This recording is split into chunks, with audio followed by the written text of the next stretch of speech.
कभी आपने सोचा है कि इस दुनिया में सबसे भारी शब्द कौन सा होता है?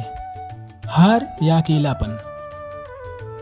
अकेलापन महाभारत का एक ऐसा पात्र जिसने कभी युद्ध से डरना नहीं सीखा, लेकिन जीवन भर अपमान सहा। आज कथा है सूतपुत्र कर्ण की।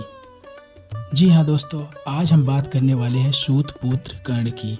कर्ण का जन्म किसी महल में नहीं हुआ, उसका जन्म हुआ एक भय के साथ, एक मौन के साथ।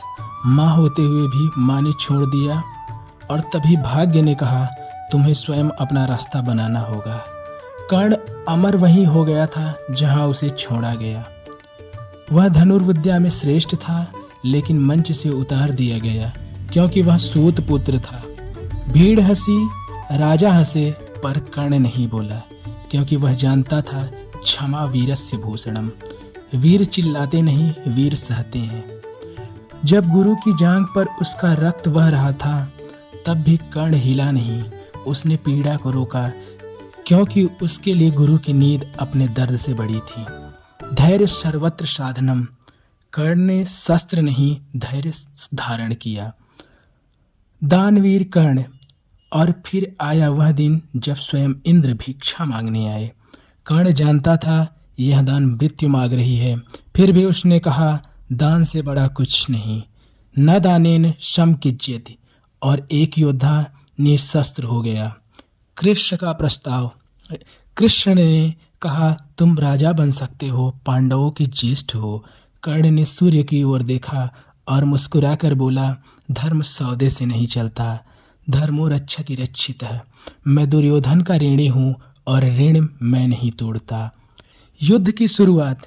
कुरुक्षेत्र में कर्ण ने युद्ध लड़ा, किसी सिंहासन के लिए नहीं। उसने युद्ध लड़ा अपने आत्मसम्मान के लिए, क्योंकि वह जानता था यह युद्ध वह नहीं जीतेगा। फिर भी वह लड़ा क्योंकि वीरः भविष्य न पृच्छति। जब रथ धंसा, रथ का धंसना एक बहुत बड़ा प्रसंग है। जब रथ धंसा तो कर्ण ने युद्ध रोका।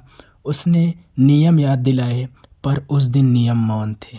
अर्जुन का बाण चला और सूर्यपुत्र गिर पड़ा। वीरस्य मरणम श्रेय। कर्ण मर कर भी झुका नहीं। मृत्यु के बाद कहा जाता है स्वर्ग में भी कर्ण को पहचान लिया और पहचान मिली। देवताओं ने पूछा तुम कौन हो? कर्ण बोला दानवीर। और तभी स्वर्ग मौन हो गया, क्योंकि दान स्वर्ग से भी बड़ा होता है। समापन दिल से। कर्ण हमें दिखाता है हर सही आदमी जीतता नहीं, लेकिन हर जीतने वाला सही भी नहीं होता।